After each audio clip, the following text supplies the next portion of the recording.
Hello friends, welcome back again. So हम October 2022 की chronology को पढ़ रहे हैं, जिसमें सितंबर के करंट अफेयर्स कंपाइल्ड हैं। और लास्ट वीडियो में हमने स्पेस एंड डिफेंस टेक्नोलॉजी यानी कि अंतरिक्ष और रक्षा प्रौद्योगिकी वाला जो पोर्शन है उसको कवर कर लिया था। आज के वीडियो में हम आर्थिक परिदृश्य को पढ़ेंगे, लेकिन आगे बढ़ें उससे पहले जो लोग इस मैगजीन को खरीद चुके हैं अच्छी बात है, और जिनको नहीं मिल पाई है किसी किसी भी कारण से, तो आप हमारा टेलीग्राम चैनल ज्वाइन कर लीजिएगा। वहाँ पर आपको ये मैगजीन का PDF अवेलेबल होता है। लेकिन ये ध्यान रखिएगा कि जब भी मैगजीन आती है उसके आफ्टर 10 डेज़ जो है हम इसको जो है टेलीग्राम पे जब सारे वीडियोज़ इसके कंप्लीट हो जाते हैं तब हम इसको अपलोड करते हैं। तो ये थोड़ा-सा है, और आप फिज़िकल फॉर्म में खरीदेंगे सबसे बेस्ट रहेगा आप लोगों के लिए, जो भी RS प्रीलिम्स के लिए प्रिपेयर कर रहे हैं, रीट की तैयारी कर रहे हैं, टीचिंग लेवल का या SSC का इवन आप एग्ज़ाम दे रहे हैं जहाँ पर करंट अफेयर्स पूछे जाते हैं। वहाँ ये मैगज़ीन आपके लिए काफ़ी ज़्यादा जो है क्या कहूँ उसको, एक तरीके से रामबाण है। इसको आप पढ़ लेंगे तो इसमें से डायरेक्टली क्वेश्चंस आते हैं। मैंने आपको वीडियो का एग्ज़ाम के पेपर्स मैंने डिस्कस किए हैं कई बार। मैगज़ीन में मैं क्वेश्चंस को डिस्कस करती हूँ। RS जो 2021 वाला एग्ज़ाम हुआ था उसके मैंने क्वेश्चंस को डिस्कस किया है। तो एज़ इट इज़ जो क्वेश्चंस होते हैं वो इसी मैगज़ीन से जो है वो पुट अप हो रहे हैं। तो आपको इसको ज़रूर से खरीदना है, और ज़्यादा महंगी भी नहीं, अफोर्डेबल मैगज़ीन है। 60 पेजेस होते हैं, कवर करने में भी टाइम नहीं लगता है। और हमारे वीडियोज़ की जो लेंथ होती है, जैसे एक वीडियो अगर अब मैं बताऊँ तो ज़्यादा बड़ा होगा तो 30 मिनट्स, और बाकी पूरी मैगज़ीन को कवर करने में हमको 3 आवर्स जो है वो लगभग लग जाते हैं। तो अब मैं जो है इसका समरी वीडियो भी बनाऊँगी, जैसे कि एक बार ये पूरी मैगज़ीन कंप्लीट हो जाए उसके बाद में हम जनवरी से स्टार्ट करेंगे। तो जनवरी में क्रोनोलॉजी प्लस जो मूमल मैगज़ीन है वो, और जितने भी other current affairs national international रहे हैं जो एग्ज़ाम में पूछे जा सकते हैं, उन सभी को कंपाइल करके 1 से डेढ़ घंटे का एक वीडियो बनाया जाएगा, ताकि जब भी आपके RS प्रीलिम की डेट आए तो आप करंट अफेयर्स सिर्फ उस वीडियो से जो है वो कवर कर पाएँ। तो ये हमारा आगे का प्लान है। और जो भी लोग हैं वो हमारे टेलीग्राम चैनल से भी जुड़ सकते हैं। वहाँ पर ये मैगज़ीन के PDF आपको मिल जाएंगे। RPSC से रिलेटेड जो भी अपडेट्स होती हैं वो मिल जाएंगी। मेरे द्वारा लिखे गए जो भी आर्टिकल्स हैं, जो दैनिक जागरण, जनसत्ता जैसे अखबारों में जिनको स्थान मिला है, वो भी आपको वहाँ पर मिलेंगे। वो आपके ऐसे पॉइंट ऑफ व्यू से यानी निबंध लिखने की दृष्टि से आपको हेल्प कर सकते हैं, इसलिए मैंने उनको वहाँ पर अपलोड किया, तो वो भी आप वहाँ पर देख सकते हैं। तो देखिए, ये तो थी सब इन्फॉर्मेशन। अब हम स्टार्ट करेंगे हमारे आर्थिक परिदृश्य को यानी कि इकोनॉमिक न्यूज़ को। तो देखते हैं सबसे पहला जो न्यूज़ आइटम है वो क्या है। देश का पहला राष्ट्रीय इलेक्ट्रिक फ्रेट प्लेटफॉर्म जो है उसको लॉन्च किया गया है, और इसको लॉन्च किया है नीति आयोग ने। नीति आयोग ने जो आपका विश्व संसाधन संस्थान है, वर्ल्ड रिसोर्स इंस्टीट्यूट है, उसके सहयोग से या उसके कोलैबोरेशन से जो है ई फास्ट इंडिया को लॉन्च किया है। तो ई फास्ट इंडिया हालांकि है क्या, इसका फुल फॉर्म है electric freight accelerator for sustainable transport, यानी कि जो सतत परिवहन है उसके लिए इलेक्ट्रिक फ्रेट एक्सेलरेटर जो है उसको लॉन्च किया गया है। इसे देखिए, लॉन्च करने में काफ़ी सारे कोलैबोरेटर्स भी हैं, जैसे कि ऑटोमोबाइल जो उद्योग होते हैं उनका सहारा लिया गया। लॉजिस्टिक जो कंपनियां होती हैं, लॉजिस्टिक का मतलब ये होता है कि जब जो भी सामान होता है, जो भी होता है, उसको एक जगह से दूसरी जगह पहुंचाने का जो कार्य किया जाता है उसमें लॉजिस्टिक कंपनियों का हाथ होता है। तो उस लॉजिस्टिक कंपनियां इन्वॉल्व रहती है उसमें। तो लॉजिस्टिक कंपनियां प्लस जो विकास बैंक होते हैं और जो फिनटेक कंपनियां हैं, इन सभी की साझेदारी से ई फास्ट इंडिया को लॉन्च किया गया है। इसका उद्देश्य सिंपल सी बात यह है कि ऑन ग्राउंड प्रदर्शन, पायलटों और साक्ष्य आधारित अनुसंधान के द्वारा जो माल ढुलाई होती है उसके विद्युतीकरण के बारे में जागरूकता को बढ़ाना। ठीक है, तो ये इसका कार्य है, और इससे होगा क्या कि जो माल ढुलाई संसाधनों की पहचान की जा सकेगी और उसके समर्थन में जो है वो मदद की जा सकेगी। यानी कि फ्रेट का मतलब ही क्या होता है, फ्रेट का मतलब आपने देखा होगा, मालगाड़ियाँ होती है, जो फ्रेट होता है, तो उसके जो ढुलाई होती है उसको इलेक्ट्रीफाइड करना, उसको विद्युतीकरण करना, ये इसका कार्य है। और उसके बारे में जागरूकता फैलाना, ये इसका कार्य होगा ई फास्ट इंडिया का। तो आप ध्यान रखिएगा कि ई फास्ट इंडिया को लॉन्च किया है आपके नीति आयोग ने WRI की हेल्प से। और देखिए, जो ई फास्ट इंडिया है इसकी शुरुआत के बाद में जो WRI है उसने एक India total cost of ownership मूल्यांकनकर्ता का भी शुभारंभ किया है। इससे क्या होगा कि भाई जो टोटल कॉस्ट आती है माल ढुलाई की, वो कितनी आती है उसका भी अलग अलग मापदंडों के आधार पर जो है वो मूल्यांकन किया जा सकेगा, विश्लेषण किया जा सकेगा। तो ये भी आप ध्यान रखिएगा। TCO का मतलब होता है टोटल कॉस्ट ऑफ ओनरशिप। तो इसको भी इन्होंने लॉन्च किया है। फिर देखिए, फॉर्चून इंडिया रिच लिस्ट निकाली गई है। ध्यान से पढ़िएगा, ये फॉर्चून रिच लिस्ट नहीं है, फॉर्चून इंडिया रिच लिस्ट है। निकालता इसको वही अमेरिका की कंपनी के पत्रिका के द्वारा ही निकाला जाता है, अमेरिका की मैगजीन है, लेकिन ये सिर्फ इंडिया में जो अरबपति हैं उनको काउंट करती है। तो अभी इसके अंदर क्योंकि आपने देखा ही होगा कि यूट्यूब और व्हाट्सएप के ऊपर तो आया ही है कि सबसे अमीर आदमी गौतम अडानी है, तो ये नाम याद करना कुछ ज़्यादा मुश्किल नहीं है। इससे पहले मुकेश अंबानी हुआ करते थे, लेकिन अभी उनको हटा करके जो है गौतम अडानी को ये स्थान मिल गया है। हमारे देश में 142 अरबपति हैं और उसके अंदर सबसे ज़्यादा जो अरबपति हैं वो आपके जो गौतम अडानी है वो हैं। और इसके बाद में जो हुरून की एक लिस्ट और आती है, ये भी हमने पहले पढ़ी थी, हुरून की एक रिच लिस्ट आती है, उसके अंदर भी गौतम अडानी जो है वो टॉप पर चल रहे हैं। तो अब देखिए इसके अंदर और कौन कौन से हमारे यहाँ पर अरबपति हैं, जैसे गौतम अडानी, मुकेश अंबानी, शाहपुर मिस्त्री, साइरस मिस्त्री परिवार, राधाकृष्ण दमानी, अजीम प्रेमजी जो कि विप्रो के संस्थापक हैं, साइरस एस पूनावाला, शिव नादर, ये आपको पता ही है, अभी जो कोवैक्सीन आई थी उससे रिलेटेड है, कुमार मंगलम बिरला आदि गोदरेज परिवार, शेख बजाज और नीरज बजाज। तो ये सारे जो हैं ये इनकी नेटवर्थ भी दे रखी है यहाँ पर। तो ये रिच लिस्ट में 10 लोगों के नाम हैं। तो आप तो सिर्फ उनका नाम ध्यान रखिएगा, गौतम अडानी का। फिर देखिए यहाँ पर जो मैंने आपको बताया था कि IIFL वेल्थ हुरून की जो लिस्ट है उसके अंदर भी जो है ये टॉप के अंदर आते हैं। फिर देखिए रेलवे ने अपनी भूमि को जो है दीर्घकालीन पट्टे पर देने की नीति को जो है वो मंजूरी दे दी है। तो आपको पता है कि एक जो बहुत ही महत्वाकांक्षी मिशन जो है वो लॉन्च किया गया था केंद्र सरकार के द्वारा, उसका नाम है PM गति शक्ति योजना। आई थिंक ये मेंस में भी क्वेश्चन था या हो सकता है किसी टेस्ट सीरीज में मैंने देखा हो। तो PM गति शक्ति जो मिशन है इसके बारे में आपको पता होना चाहिए, इस पर क्वेश्चन आ सकता है।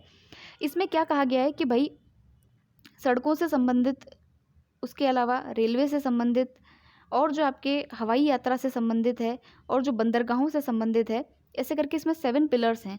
तो जो भी इंफ्रास्ट्रक्चर है, आधारभूत ढांचा है, भाई सड़क उद्योग कब आगे बढ़ेगा, जब सड़कें ढंग की होगी, कनेक्टिविटी बेहतर होगी, रिंग रोड्स बनेंगे, ट्रांसपोर्ट कॉरिडोर्स बनेंगे, तब जो है सड़कों से रिलेटेड, रेलवे से रिलेटेड, कब जब ये ब्रिज होते हैं, मैन मेड ब्रिजेस जो होते हैं उनको हटाया जाएगा और रेलवे की स्पीड जो है उस पर ध्यान दिया जाएगा।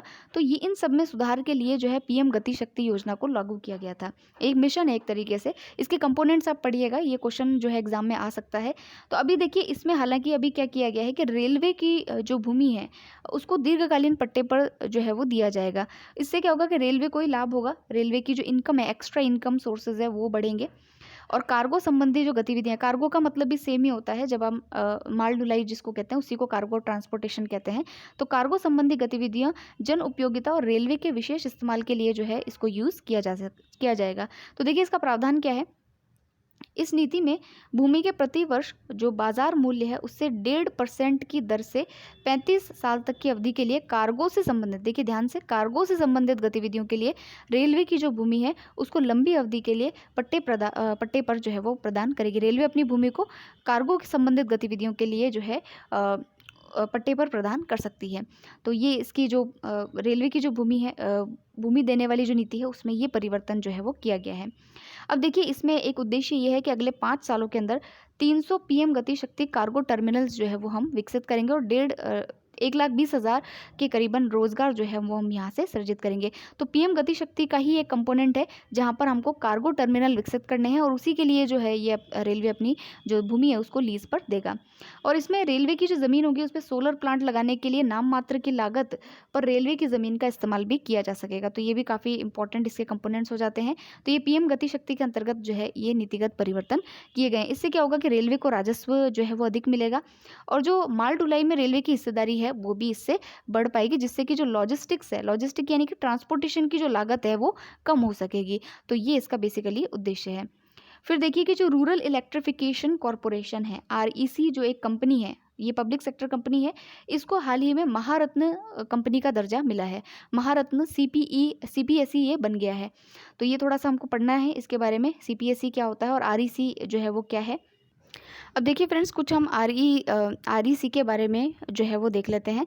तो सबसे पहली चीज़ तो ये कि जो है REC को महारत्न का दर्जा दिए जाने से इसके जो शक्तियां हैं वो बढ़ जाएगी, इसकी जो निर्णय लेने की शक्तियां, इसके जो बोर्ड मेंबर्स की शक्तियां हैं, जो वित्तीय निर्णय लेने की शक्तियां हैं वो इससे बढ़ जाएगी और वित्तीय मामलों में इसको स्वायत्ता यानी ऑटोनॉमी भी मिल जाएगी।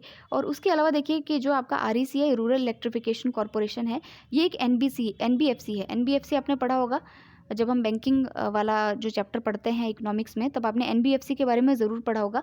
गैर बैंकीय वित्तीय कंपनी है। NBFC यानी नॉन बैंकिंग फाइनेंशियल कॉरपोरेशन है और इसकी स्थापना 1969 में की गई थी और देश भर में बिजली के क्षेत्र में वित्त पोषण और विकास का जो कार्य होता है उस पर ये कंपनी जो है वो ध्यान केंद्रित करती है। और महारत्न का दर्जा, आप देखिए ये इंपॉर्टेंट बात है कि महारत्न का दर्जा किस कंपनी को जो है वो दिया जाता है, कि किस तरीके की उसके जो है वो क्या कहें उसको, नेटवर्थ, प्रॉफिट, टर्नओवर क्या क्या होना चाहिए, वो आपको आंकड़े याद होने चाहिए। जैसे सबसे पहले देखिए, स्टॉक एक्सचेंज में सूचीबद्ध होनी चाहिए कंपनी। टर्नओवर जो होता है, वार्षिक टर्नओवर जो होता है पिछले 3 सालों में 25,000 करोड़ से अधिक का होना चाहिए। साथ ही 3 वर्ष में औसत नेटवर्थ जो है वो 15,000 करोड़ से ज़्यादा होनी चाहिए, और जो औसत नेट प्रॉफिट है वो 5,000 करोड़ से अधिक होना चाहिए। तो 25, 15 और 5, ये आंकड़ा आपको याद रखना है कि ये जो है एक महारत्न कंपनी का दर्जा हासिल करने के लिए आवश्यक है। अभी हमारे यहाँ पर 12 महारत्न कंपनियां हैं, जिसमें गेल है, कोल इंडिया है, उसके अलावा भारत पेट्रोलियम कॉरपोरेशन है, भारत हैवी इलेक्ट्रॉनिक्स लिमिटेड है, एनटीपीसी लिमिटेड है, पावर फाइनेंस कॉरपोरेशन है। तो ये सारी कंपनीज ऑलरेडी जो है हमारे यहाँ पर महारत्न का दर्जा हासिल कर चुकी हैं। फिर देखिए नेक्स्ट आर्टिकल पे चलते हैं। भारत विश्व की 5वीं सबसे बड़ी अर्थव्यवस्था बन करके आया है। अब ये किसने कहा है, क्यों कहा है, और क्या इसके डेटाज हैं, वो हम देख लेते हैं। देखिए ये खबर इतनी बड़ी क्यों है, सबसे पहली चीज़ तो ये आईएमएफ का डेटा है, और दूसरी बात ये है कि 10 साल पहले की अगर बात करें तो भारत की अर्थव्यवस्था 11वें पायदान पर थी, 11वें स्थान पर थी, और अभी ब्रिटेन को रिप्लेस करके 5वें स्थान पर आ रही है। तो ये काफ़ी महत्वपूर्ण बात हो जाती है।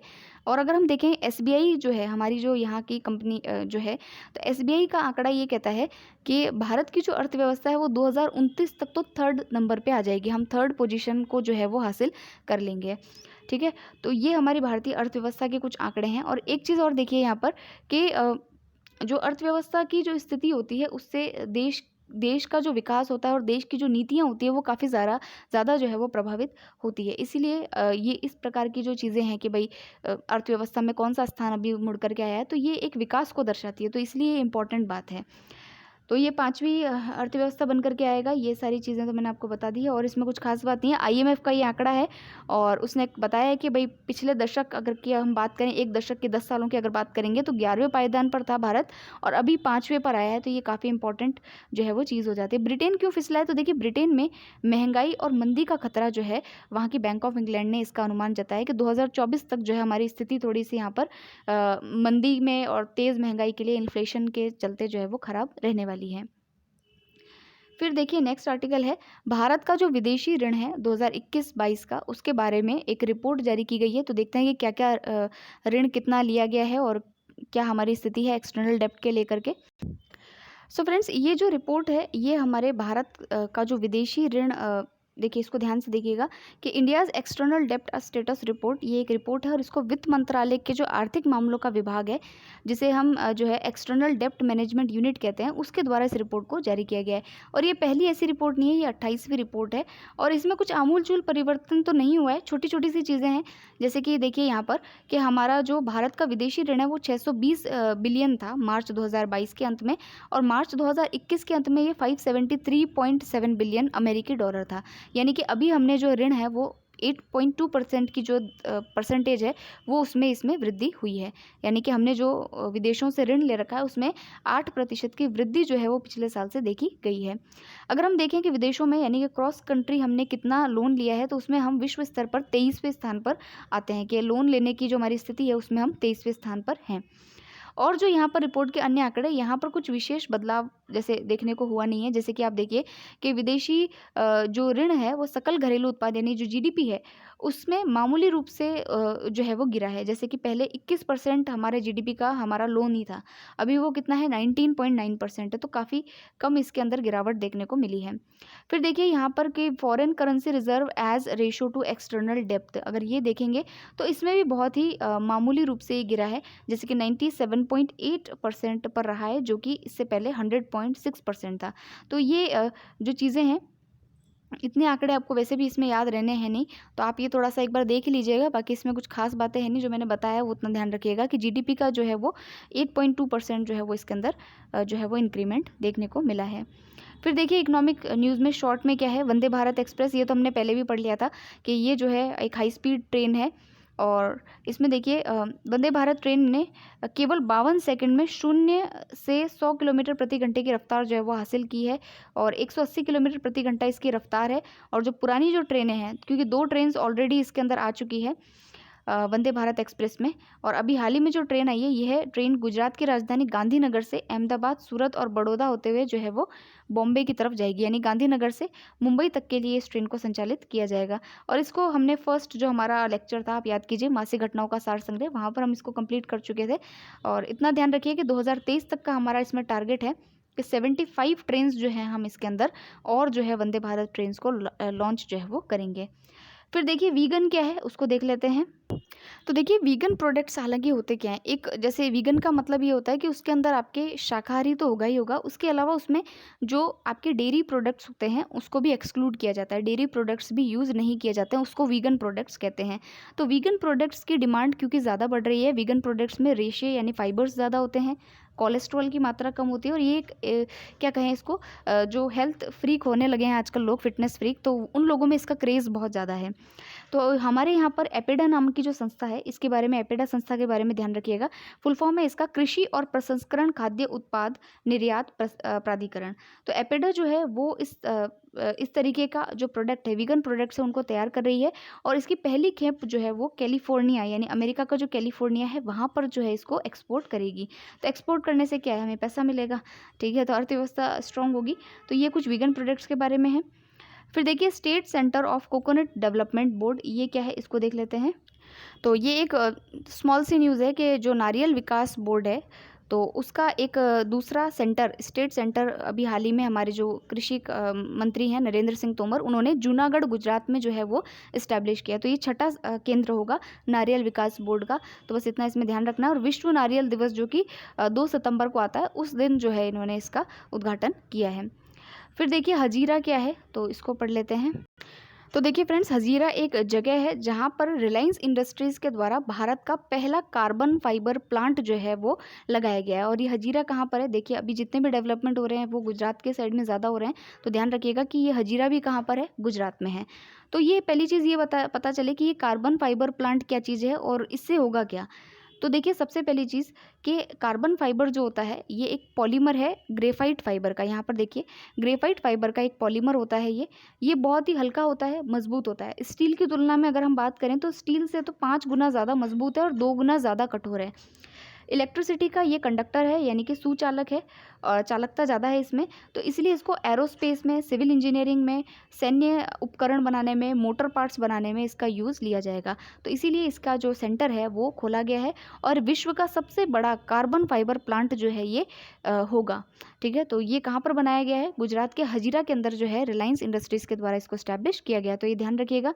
फिर देखिए मेघदूत क्या है, तो मेघदूत वायुमंडलीय जल जनरेटर मशीन है जिससे हवा से पानी निकाला वह बनाया जाएगा। आपको पता है कि हवा के अंदर वाटर वेपर होता है, तो उस वाटर वेपर से जो है वाटर बनाने का कार्य जो है ये आपका मेघदूत नाम का जल जनरेटर मशीन जो है वो करेगा। तो देखिए ये जो मध्य रेलवे मुंबई में जो रेलवे स्टेशन है, इन मेघदूत मशीनों को लगाने की यहाँ पर घोषणा की गई है और प्रारंभिक दौर में 6 स्टेशनों पर 17 कियोस्क मशीन जो है वो लगाई जाएगी। फिर देखिए उल्लेखनीय है कि मैत्री एक्वाटेक द्वारा स्थापित इन मेघदूत उपकरणों में हवा की जल वाष्प जो होती है, वाटर वेपर जो होती है, उसको ताज़े और स्वच्छ पेयजल में परिवर्तित किया जाएगा और ये एक नवीन टेक्नोलॉजी है। तो मेघदूत का ध्यान रखिएगा कि जो हवा के अंदर जो वाटर वेपर होता है उसको जो है H2O यानी कि पानी के अंदर चेंज किया जाएगा। तो ये इसके बारे में था। फिर देखते हैं शॉर्ट न्यूज़ में क्या क्या है। ये थर्ड पॉइंट देखिए फ्रेंड्स कि जो भारत की एक निजी कंपनी है, बैंक है जिसका नाम है HDFC, आपने नाम ज़रूर सुना होगा। इसने अभी national e governance services limited के साथ में कॉन्ट्रैक्ट साइन किया, साझेदारी की है, जिसके तहत ये पहली बार जो है पूरे देश में पहला ऐसा बैंक होगा कि जो आपको इलेक्ट्रॉनिक बैंक गारंटी जो है वो जारी करेगा। तो ये जारी करने वाला ये पहला बैंक बन गया है, कौन सा, HDFC। सो फ्रेंड्स आज का ये जो हमारा वीडियो था इसमें हम इतना ही पढ़ेंगे। हमने पूरा इकोनॉमिक परिदृश्य पढ़ लिया है। इस वीडियो को ज़रूर से देखिएगा, कोई भी चीज़ आपको छोड़नी नहीं है। क्वेश्चन कहाँ से आ जाए हम नहीं जो है कर सकते इतना, तो इतना जो दे रखा है उसको अच्छी तरीके से हमें पढ़ना है। नेक्स्ट वाला जो हमारा वीडियो होगा उसमें हम पुरस्कार और सम्मान पढ़ेंगे और उसके बाद खेल परिदृश्य और उसके बाद में मिसलेनियस वाले जो टॉपिक्स हैं। तो 3 वीडियोस आप इसके मान करके चलिए, हमको इसमें पढ़ने हैं। तो मिलते हैं नेक्स्ट वीडियो के अंदर। Thank you very much for listening.